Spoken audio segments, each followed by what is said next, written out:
Hello दोस्तों।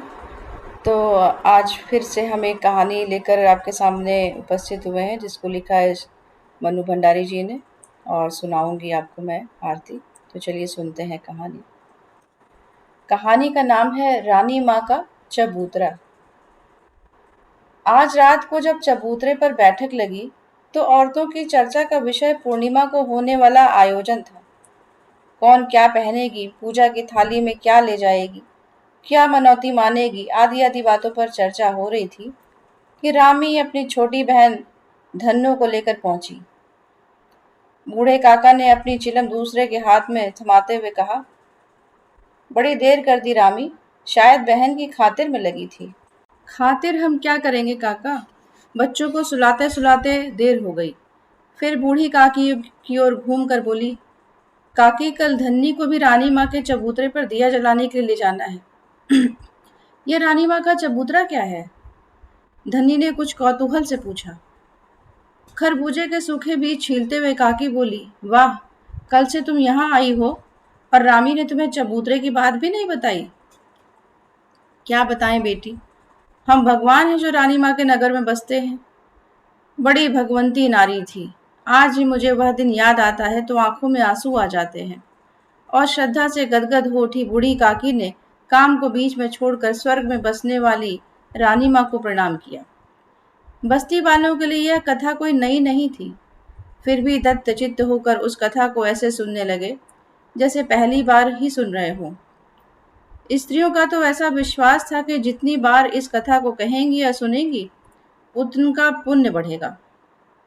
हाथों को माथे पर छुआ कर फिर अपना छोड़ा हुआ काम संभाला और काकी बोली, कोई 10 साल पहले की बात होगी। हमारे नगर सेठ के बेटे पर शीतला माई का कोप हुआ। पानी की तरह पैसा बहाया, वैद्य हकीमों का तांता लग गया, पर शीतला माई को तो कोई और ही खेल खेलना था। वे इन दवाइयों से क्यों शांत होती भला, सब हार गए और शीतला माई बच्चे पर ऐसी जमकर बैठी कि न उसे मरने दे न जीने दे। माँ तो सेवा करते करते सूख कर कांटा हो गई, ना खाने के सुध न सोने की। भाग से एक साधु द्वार पर आया, रानी माँ की सूरत देखकर ही सारी बात समझ गया। वह कोई ऐसा वैसा साधु भी नहीं, शीतला माई का भेजा हुआ साधु ही था। बोला, बेटी तेरा बच्चा मौत के मुंह में है, पर तेरे प्रताप से ही बचेगा। 7 दिन तू अन्न जल का त्याग कर दे, तेरा बच्चा उठ खड़ा होगा। रानी माँ के प्राण तो पहले ही आंखों में आए थे, उस पर 7 दिन अन्न जल का त्याग। सबने बहुत समझाया कि साधु की बातों में मत आओ, पर वह नहीं मानी सो नहीं मानी। 7 दिन बाद बच्चा तो उठ खड़ा हुआ, पर रानी माँ जाती रही। काकी का गला भर्रा गया। पास बैठी फूलों ने आंचल से आंसू पोंछ डाले। धन्नी, जिसने अभी तक बच्चे की सूरत नहीं देखी थी, उसके मन में जाने कैसा शूल चुभने लगा। काकी ने टूटा सूत्र जोड़ते हुए कहा, सारा गांव इकट्ठा हुआ उस देवी के दर्शन करने को। अर्थी ऐसे उठी कि राजा महाराजाओं की भी क्या उठेगी। नगर सेठ ने बहू बीच में ही बात काटकर फूलो बोली, केसर के छींटे की बात तो कही ही नहीं। फिर उसने कुछ इस भाव से धन्नी को देखा, मानो कह रही हो, इस घटना की राई रत्ती बात केवल काकी ही नहीं वह भी जानती है। हाँ बेटी, जब उसकी अर्थी उठी तो आसमान से केसर की बूंदें बरसी थी। और तमाशा देखो, इतनी भीड़ में से क्या मजाल जो एक छींटा भी दूसरों पर पड़ जाए। बस खाली अर्थी पर ही पड़ रहे थे छींटे। फिर सेठ जी ने अपने बगीचे में रानी माँ की याद में एक चबूतरा बनवाया। हर पूरनमासी को नगर की औरतें वहां दिया जलाने जाती हैं और अपने बच्चों के लिए मनौती मानती हैं। रामी ने जरा काकी की ओर झुककर फुसफुसाते स्वर में कहा, धन्नी को भी इसीलिए बुलाया है काकी कि कल इससे दिया जलवा दूं। ब्याह को 4 साल होने आए, अभी तक कोख नहीं फली। 1-2 साल और बीत गया तो वह किसी और को घर में डाल देगा। जरूर दिया जलवा, भगवान करेगा तो साल बीतते बीतते गोद में बाल गोपाल खेलने लगेगा। रानी माँ का आशीर्वाद कभी अकारत नहीं जाने का। धन्नी लजा गई। साथ उसने यह भी महसूस किया कि यहाँ आकर उसने अच्छा ही किया। काकी से जरा दूर बैठा गोपाल, जो बस्ती का सबसे मस्खरा जवान था, बोल उठा, काकी मैं तो तुम्हारा और तुम्हारी रानी माँ का कमाल तब मानूं जब तुम गुलाबों को रास्ते पर लगा दो। नाम मतलब उस चुड़ैल का मेरे सामने, वह कोई माँ है? कसाइन है। कसाइन नहीं तो रानी माँ के चबूतरे में तो वह ताकत है कि पत्थर में भी ममता उपज जाए। पर वह तो हेकड़ी वाली ऐसी कि कभी उधर मुंह ही नहीं करती। भगवान करे उसका सत्यानाश हो जाए, सारी बस्ती पर किसी दिन पाप ला देगी। काका ने स्वर को जरा कोमल बनाकर कहा, क्यों कोस रही है जेठा की माँ? बेचारी मुसीबत की मारी है। तुम्हारा तो दूध ही झरता रहता है उसके लिए, बड़ी मुसीबत की मारी है। गुलाबों के प्रति काका की सहानुभूति से चिढ़कर काकी बोली, मुसीबत की मारी है तो सारी बस्ती मदद करने को तैयार है, पर वह तो हेकड़ी वाली ऐसी कि अपना ठेंगा ऊपर रखेगी। अरे मैं तो कहूँ जो अपने आदमी को झाड़ू मार कर निकाल दे वह किसकी सगी होगी। अब आदमी तो उसका था ही ऐसा कि मार कर निकाल दिया जाए। वह पसीना बहाकर कमाती और वह घर में बैठा दारू पीता। आखिर उसे तो बच्चे भी तो पालने थे। काका ने फिर गुलाबों का पक्ष लिया। काकी तैश में आ गई और बात रानी माँ से सरक कर गुलाबी पर आ गई। बड़े बच्चे पाल रही है मुंह हंसी। सवेरे उस काल कोठरी में बंद करके जाती है तो शाम को आकर खोलती है। गुलाबों के बगल की कोठरी में रहने वाली रामी बोली, काकी, धन्नी तो आज ही कह रही थी कि जीजी मुझे दिला दो एक बच्चा, मैं पाल लूंगी। वह क्यों देने लगी? वह तो उनको कोठरी में बंद करके मारेगी ना। काकी अपना वाक्य पूरा भी नहीं कर पाई थी कि दूर खड़ी एक छायाकृति पास आई और बोली, मारूंगी तो अपने बच्चे को मारूंगी, तेरे बच्चे को तो नहीं मारूंगी। तू क्यों मेरे बच्चों की चिंता में सूख रही है? खबरदार जो आगे से नाम लिया मेरे बच्चों का, बड़ी धर्मात्मा बनी बैठी है। गुलाबों की उपस्थिति से क्या स्त्री वर्ग क्या पुरुष वर्ग दोनों ही जरा चौंक पड़े। काकी ने बात संभालते हुए कहा, क्यों बिगड़ रही है गुलाबो, हम तो तेरे भले की ही बात कह रहे हैं। बंद करके जाती है, कभी गर्मी में अंदर के अंदर ही घुट कर मर गए तो 5 पैसे का प्रसाद चढ़ाऊंगी। पर मरे भी तो मेरी जान को लगे हुए निगोड़े। तू तो प्रसाद चढ़ाएगी, पर सारी बस्ती को तो हत्या लगेगी। हमें क्यों पाप में सान रही है? आहा, बड़े आए बस्ती वाले। पहले कोठरी खोलकर जाती थी तो मेरा छोरा सरकते सरकते मोरी में आकर गिर गया, किसी ने उठाया तो नहीं। बड़े अपने बनते हैं। जरा छोरा भी तो जाने किस माटी का बना हुआ है। सारे दिन मोरी के सड़े पानी में सड़ता रहा, पर मरा नहीं। मर जाता तो पाप कटता। गुलाबो क्रोध में बड़बड़ाती गली के नल पर चली गई। कहो काकी, कैसी रही? गोपाल ने छेड़ते हुए पूछा। कौन मुंह लगे इस चुड़ैल के? पर काकी का मन इतना खिन्न हो उठा कि वे अपने बीजों की पोटली उठाकर चल दी। धीरे धीरे सभी उठ गए और चबूतरे की सभा विसर्जित हो गई। सवेरे 7 बजे की सीटी बजी तो गुलाबों ने एक झटके के साथ अपनी कोठरी का दरवाजा बंद किया। उसे बगल की कोठरी में से रामी धन्नी की फुसफुसाहट सुनाई दी। बिना पूरी बात सुने वह भभक उठी। जितनी बातें बना सको बना लो चुड़ैलो, मैं तुम्हारी दबैल नहीं जो डर जाऊंगी। रामी ने वहीं बैठे बैठे हाँक लगाई। अपने रास्ते लग गुलाबो, किसका हिया फूटा है जो सवेरे सवेरे तुझ नास पिटी का नाम लेगा? गुलाबो कुछ कहती उसके पहले उसने 2 साल के बच्चे का क्रंदन कोठरी की दीवारों को चीर कर गली के सुनसान वातावरण में फैलने लगा। झल्लाकर उसने कोठरी खोली और अपनी 9 साल की लड़की मेवा की पीठ पर एक लात जमाते हुए बोली, 9 बरस की धींग हो गई, एक बच्चा नहीं रखा जाता? चल उसे गोद में उठाकर रख। और उसी झल्लाहट में उसने कोठरी बंद कर दी और दौड़ पड़ी। 7 की सीटी बज चुकी थी और वह जानती थी कि अब यदि वह सारा रास्ता दौड़कर ही पार नहीं करेगी तो ठेकेदार वहां बैठे अनेक उम्मीदवारों में से किसी को भी काम दे देगा और वह आज की मजदूरी से जाती रहेगी। फिर वह सत्तू नहीं ला सकेगी, दाल नहीं ला सकेगी। उसने गति और बढ़ा दी। उस समय वह भूल गई कि रामी ने उसे नासपीटी कहा है या कि उसका बच्चा रो रहा है। शाम को वह लौटी तो क्लांत हाथों से उसने अपनी कोठरी का दरवाजा खोला। देखा मेवा एक कोने में लुढ़की पड़ी सो रही है और 2 साल का वह मांस का लोथड़ा मैले में सना हुआ मिमिया रहा था। रोने की ताकत तो उसमें शायद रही भी नहीं थी। गुलाबों ने पूरे हाथ की धौल कोने में सोती हुई छोरी की पीठ पर जमाई। पड़ी पड़ी सो रही है चुड़ैल, चल उठकर चूल्हा जला। और वह उस मैल में सने बच्चे को उठाकर गली के नल पर चली। बराबर उसके मुंह से गालियां बरस रही थीं।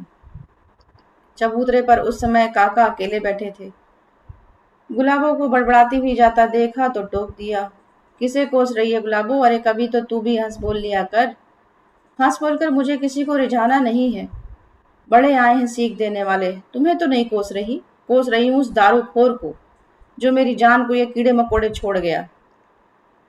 और मैं तो तेरे भले की बात कह रहा हूँ। 4 जनों के बीच आकर बैठा कर तो तेरा मन भी बहल जाए, पर तू तो सबको काटने को दौड़ती है। हाँ हाँ, मैं तो हूँ ही कटखनी, क्यों मेरे मुंह लगते हो? ज्यादा बकवास की तो दो चार तुम्हें भी सुना दूंगी। बड़े आए दरद दिखाने वाले। और वह भन्नाती हुई नल पर चली गई। छोकरे को धोया, कपड़ा धोया और बड़बड़ाती अपनी कोठरी की ओर चल पड़ी। काका ने फिर उसे नहीं टोका। चूल्हे पर दाल चढ़ाकर बच्चे को गोदी में लेकर वह सुस्ताने लगी। सारा दिन की कैद भोग कर मौका पाते ही मेवा कोठरी से बाहर भाग गई। जब दाल सत्तू तैयार हो गया तो गुलाबों ने मेवा को खाने के लिए आवाज दी। मेवा आई तो उसके हाथों में कांच की हरी चूड़ियां चमक रही थी। गुलाबों की नजर पड़ते ही उसने पूछा, ये चूड़ियां कहाँ से लाई री? मेवा चुप। मैं पूछती हूँ चूड़ियां कहाँ से लाई? मेवा चुप। सुनाई नहीं देता क्या, बहरी हो गई है? और तड़ातड़ चांटे पड़ गए उसके गाल पर। चोरी करके लाई है ना? आज सब तो चबूतरे पर दिया जलाने गए हैं, किसी के घर में से चुरा चुरा लाई क्यों? मुंह से गालियां और हाथों से चांटे पड़ने लगे। मेवा ने चीख चीख कर सारी गली को सिर पर उठा लिया। तभी दिया जलाकर लौटी हुई रामी धन्नो आ पहुंची। अरे अरे, छोरी के प्राण लेगी क्या? मेवा को अपनी तरफ खींचती हुई रामी बोली। मैं इसकी खाल खींच कर रहूंगी। तू बीच में मत बोल रामी, नहीं तो सच कहती हूँ दो हाथ तेरे भी पड़ जाएंगे। मेरी छोरी चोरी करे, और उसका स्वर भिंच गया। देखते देखते खासी भीड़ जमा हो गई। जरा सा अवसर मिलते ही गुलाबो फिर एक चांटा जड़ देती। बूढ़े काका मेवा को दूर ले गए। तब गुलाबो चिल्लाई, छोड़ दो काका, मेरी छोरी को ले गए तो ठीक नहीं होगा। आज तुम बचाने आए हो, कल तुम लोग ही उसे चोटी कहते फिरोगे। किसी ने स्थिति को संभालने के लिए कहा, चोरी नहीं की उसने, वह तो रामेश्वर ने उसे दी है, नाहक मार दिया बच्ची को। दी है तो क्यों दी है? हम क्या भिखमंगे हैं जो किसी का दिया पहनेंगे? आज मेरे घर में कोई मूछों वाला नहीं बैठा ना, तो सब लोग भीख देने चले हैं। थू है उन पर, बड़े आए हैं दया दिखाने वाले। मेवा को काका काका के पास सुरक्षित समझकर सबने सोचा कि अब इस गुलाबी से बहस करना बेकार है। एक की चार सुनने को मिलेगी। सोचा, सब चुपचाप खिसक गए। धन्नी जो आज रामी के चबूतरे पर दिया जलाकर जाने कैसी कैसी आशाएं रानी माँ के चबूतरे पर दिया जलाकर न जाने कैसी कैसी आशाएं मन में संजो कर आई थी, बोली, जब ये किसी की बात सुनती ही नहीं तो तुम लोग क्यों उसके पछड़ों में पड़ती हो जीजी? लड़ाई झगड़ा तो चलता ही रहता है। सवेरे नल पर देखा है न कैसी गाली गलौज होती है, सिर कुटव्वल की नौबत आ जाती है, पर सांझ को सब जैसे कि तैसे। चार जने रहते हैं तो कहना सुनना तो चलता ही रहता है बहन। गुलाबी ने कांच की चूड़ियों के टुकड़े बटोर कर अपने लिए जगह बनाई और बच्चे को लेकर सो गई। उस रात उसके यहाँ खाना पीना नहीं हुआ। काका मेवा को लाकर छोड़ गए। तब उसे मालूम पड़ गया, पर वह फिर कुछ नहीं बोली। एक बात ही उसके मन में घूम रही थी कि लड़की ने चोरी की, चोरी की। पिछले 2 दिनों से चबूतरे की बैठक का विषय है सरकार की ओर से खोला हुआ शिशु सुरक्षा केंद्र। काका ने कहा, भगवान भला करे सरकार का। सरकारी स्कूल खोल दिए जहाँ बच्चे मुफ्त में पढ़ लेते हैं। छोटे बच्चों के लिए केंद्र खोल दिया। अब औरतें भले ही काम करें, 5 रुपए महीने में दवाई दारू भी कर देते हैं। हाँ काका, मैं देख कर आई हूँ, छोटे छोटे पालने बने हैं, ढेर सारे खिलौने हैं, दाइयाँ हैं। बच्चों को शीशी से दूध पिलाया जाता है, पालने में सुलाया जाता है, बड़े आराम से रखते हैं। धनी ने सोचा, उसको बच्चा होगा तब वह यहीं आकर रह जाएगी। उसके गांव में तो ऐसा होगा नहीं। अपने बच्चे को पालने में, सुलाने और शीशी से दूध पिलाने का सपना उसकी आंखों में साकार होने लगा। गोपाल बोला, गुलाबों से कहो काका कि अपने बच्चों को वहां भर्ती करवा दे। तू ही कहना, बड़ा आया है गुलाबों का ही तू। याद नहीं है जब मेवा को स्कूल में डालने को कहा था तो कैसी गुर्राई थी? तुम लोग तो बावलों जैसी बातें करती हो। मेवा को स्कूल में डाल देती तो उस छोरे को कौन रखता? तो अच्छी तरह मना करती, वह तो बस काटने को दौड़ती है। अरे धीरे बोल काकी, नहीं तो अभी कहीं से निकलकर बम गिराने लगेगी। जब उसकी बात करो तभी टपकी। पर उस दिन गुलाबो नहीं टपकी। दूसरे दिन जब चबूतरे पर बैठक लगी तब भी इस तरह की चर्चा चल रही थी। गुलाबो अपनी लड़की मेवा को ढूंढती हुई आई तो काका ने बात चलाई। अरे गुलाबो, देख तेरे छोरे के सरकार ने केंद्र खोल दिया है, वहां नाम लिखा दे अपने बच्चे का। सरकार मेरी कसम है ना, जो केंद्र खोल देगी मेरे लिए। ये सब तो पैसों वालों के चोचले हैं। मेरे कौन औरत कमाने वाला बैठा है जो 5 रुपए महीना दे दिया करेगा? बस्ती वाले चंदा कर देंगे री। किसी के दान पुण्य पर पलने वाली नहीं है गुलाबी। थूकती है तुम्हारे चंदे पर। और अपनी लड़की को घसीटती हुई गुलाबो वहां से चली गई। लो और खाओ लड्डू, काकी ने चिढ़ते हुए कहा। बिना गुलाबों से 2-4 झुड़कियां सुने इन्हें चैन नहीं है। आज रामी नहीं आई। बात का प्रसंग बदलने के लिए काका ने पूछा। धन्नी को विदा करने गई है। और इधर उधर की बातें करके सभा समाप्त हुई। दूसरे दिन गुलाबों ने उठकर उसकी कोठरी की दीवार पर लगाए हुए सुरक्षा केंद्र के विज्ञापन को फाड़ फेंका और जहां कहीं भी उसे विज्ञापन दिखाई देता वो उसे फाड़ डालती। तो लोग देखते तो हंसते। भरी दोपहरी में गुलाबो रेत की तगड़ियां उठा उठा कर पकड़ा रही थी। कुछ औरतें एक देहाती गीत गा रही थी और छत कूट रही थी। ठेकेदार रह रहकर कुछ आदेश देता जा रहा था। गुलाबो का ध्यान अपने काम में था, पर अचानक ठेकेदार का स्वर उसके कान में पड़ा। पूरी बात तो वह नहीं सुन पाई, बस इतना सुना। इसी तरह तो जरा से आंधी पानी में घरों की छतें टूट जाती हैं, जरा अच्छी तरह। उसने आसमान की तरफ देखा। कहीं बादल नहीं थे, फिर भी उसका हाथ रुक गया और उसके सामने उसकी कोठरी की टूटी फूटी छत घूम गई। यदि किसी दिन छत गिर जाए तो? हाथ चलाए ना, कड़क कर बगल वाली औरत ने कहा। वह कब से रेत की तगाड़ी लिए खड़ी थी। एकाएक गुलाबों को होश आया। चला तो रही हूँ, कौन तेरे बाप की नौकर हूँ जो हुक्म चला रही है। शाम को गुलाबो जब घर लौटी तो ठेकेदार से थोड़ी सी सीमेंट और चूना मांग लाई। खा पी कर जब सब सो गए तो गुलाबों के घर से खटर पटर की आवाज शुरू हुई। गली में सोए हुए गोपाल ने पूछा, आधी रात को क्या कर रही है गुलाबो? तेरी कब्र खोद रही हूँ। जाने कैसे लोग हैं इस बस्ती में कि गुलाबों के काम में टांग अड़ाए बिना इन ससुरों को रोटी हजम नहीं होती। मर चुड़ैल। और गोपाल सो गया। उस दिन सारी रात कोठरी में कुछ न कुछ होता ही रहा। दूसरे दिन रामी ने आकर चबूतरे की बैठक पर सूचना दी कि गुलाबो काम से लौटी, खाया पिया और फिर बच्चों को बंद करके कहीं चली गई। जब रामी ने पूछा तो गुर्रा कर बोली, जहां जा रही हूँ अपने खसम से याराना करने। तू भी चलेगी क्या? साथ ही रामी ने यह भी बताया कि उस बात को घंटा भर हो गया है, पर अभी तक गुलाबो नहीं लौटी। बच्चे दोनों बंद पड़े हैं। कुछ कौतूहल और कुछ उपेक्षा मिश्रित क्रोध से सारी बैठक गूंजने लगी। क्यों गई है, कहाँ गई है? इस तरह तो बच्चे मर जाएंगे। ये कैसी माँ है? आंधी अनेक बातें उठी और खत्म हो गई। जानने की इच्छा तो सबके मन में थी, पर किसी में साहस नहीं था जो आने पर उससे पूछ सके।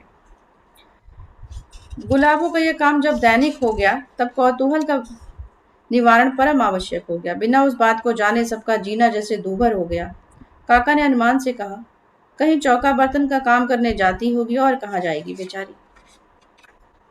तुम्हारे लिए तो होगी बेचारी, काके ने गुर्राते हुए कहा, हत्यारिन कहीं की। क्यों जाती है चौका बर्तन करने? मजदूरी में क्या गुजर नहीं होती? मुझे तो इसके लक्षण अच्छे नजर नहीं आते। बच्चों की जान ले लेकर धन कमाएगी, क्या करना है उसे पैसे का? क्यों परनिंदा करती हो, वह जाने। बाहर से आते हुए गोपाल ने कहा, काका चलो तुम्हें सिनेमा दिखा लाऊं। पर काकी को इस समय यह मजाक नहीं भाया। वह गुलाबों को की ही बात सोच रही थी। उसने धीरे से रामी से कहा, तू तो उसके पास वाली कोठरी में रहती है, जरा नजर रखा कर उधर। 10-12 दिन हो गए हैं और यह पता नहीं लगा कि आखिर वह चुड़ैल बच्चों को बंद करके जाती कहाँ है। कोशिश तो कर रही हूँ काकी, पर पता नहीं लगता। एक दिन तो मन हुआ कि पीछे पीछे जाऊं, पर उस मुंह झौंसी का क्या भरोसा, पलट कर हाथ ही चला दो। 15 दिन और बीत गए, पर कोई नहीं जान सका कि गुलाबो कहाँ जाती है। कुछ तो रहस्य का उद्घाटन न होने के कारण और कुछ बच्चों की यातना देखकर सबका आक्रोश बढ़ता जा रहा था, पर गुलाबों से पूछने का साहस किसी को नहीं होता। उस दिन भी बैठक में यही बातें हो रही थी कि रामी ने आते ही खुशखबरी सुनाई। देखा काकी, रानी माँ के चबूतरे पर दिया जलाया, कभी अकारत नहीं जा सकता। धन्नी के गांव से चिट्ठी आई है, उसका बांझपन आखिर दूर हुआ। काकी ने श्रद्धावश रानी माँ के आगे हाथ जोड़ दिए। गोपाल जब भी काकी को इस मुद्रा में देखता, मजाक करने के लिए उसका मन मचलने लगता। बोला, काकी सारी बस्ती पर तेरा इतना रौब है, तो गुलाबों से दिया नहीं जलवा सकती है। कल पुन्नो है, दिया जलवा दे तो तेरा रौब मानू। वह जाए ही नहीं तो मैं क्या करूं? जल्लाकर काकी ने कहा। तू कहे तो मैं कंधे पर उठाकर ले जाऊं? हंसते हुए गोपाल ने कहा। जाने कब से गुलाबो वहां खड़ी थी, यह बात सुनी तो आग बरसाने लगी। आए है बड़ा गुलाबों को ले जाने वाला, हाथ तो लगा कर देख, असल मर्द का बच्चा हो तो आ जाना कल। फिर औरतों को लक्ष्य करके बोली, तुम ही माँ बन बन कर लाड़ लड़ाओ और अपने बच्चों के और दिए जलाओ चबूतरे पर। मैं तो कसाईन हूँ, हत्यारिन हूँ। जब ये नाच पीटे मर जाएंगे तो उस दिन इकट्ठा ही दिया जलाऊंगी। बड़ी सब गुलाबियों की चिंता कर करके मरी जा रही है चुड़ैल।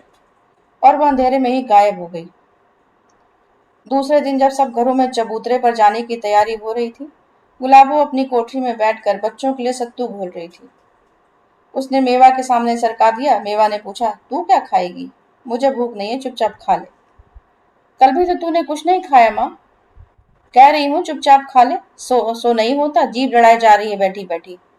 तू तो आजकल जरा से ही सत्तू लाती है माँ, अपने लिए नहीं लाती। गुलाबो ने तड़ाक से एक चांटा जड़ दिया। सत्तू खाती है कि मार खिलाऊं? दोनों बच्चे जब खाना पीना समाप्त कर चुके तो गुलाबो ने हंडिया से पैसे निकाले, बड़ी सावधानी से उन्हें आंचल में बांधा और जैसे ही मुड़ी तो देखा रामी दरवाजे पर खड़ी उधर ही देख रही है। बिना एक शब्द बोले उसने दरवाजा बंद किया और वह चली गई। जब सब औरतें वहां इकट्ठा हो गईं तो रामी बोली, दैया रे, आज गुलाबी ढेर सारे पैसे आंचल में बांध कर गई है। वापस लौट आए तो समझना। पैसे बांध कर? हाँ हाँ, मैंने अपनी आंखों से देखा है। मुझे तो लगता है चौका बर्तन की आड़ में कोई और ही लीला चल रही है। कौन उस पर नियत बिगाड़ेगा, सूखा छुहारा तो है। मर्दों का कोई भरोसा नहीं, जो न कर गुजरे सो थोड़ा। रामी मुस्कुराई। जब दिया जलाकर औरतें लौटी तो देखा कि गुलाबों की कोठरी वैसे ही बंद थी। जल्दी जल्दी कपड़े उतार कर चबूतरे पर बैठक हुई। सारी बातें बढ़ा चढ़ाकर बताई गई। रोज कब तक लौट आती थी? काका ने पूछा। इस समय तक तो लौट आती थी, रामी ने कहा। आज तो वह नहीं लौटने की, सारी बस्ती का मुंह काला कर गई चुड़ैल। उसके बच्चों को कौन पालेगा अब? चूल्हे में जाए उसके बच्चे। माँ होकर जब उसे ही दर्द नहीं आया तो हमें ही क्या पड़ी है?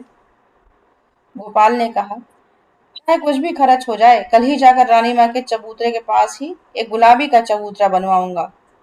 जब वहां दिया जलाने जाओ तो लगे हाथ ही गिन गिन कर 10 जूते इसके चबूतरे पर भी मार कर आया करना।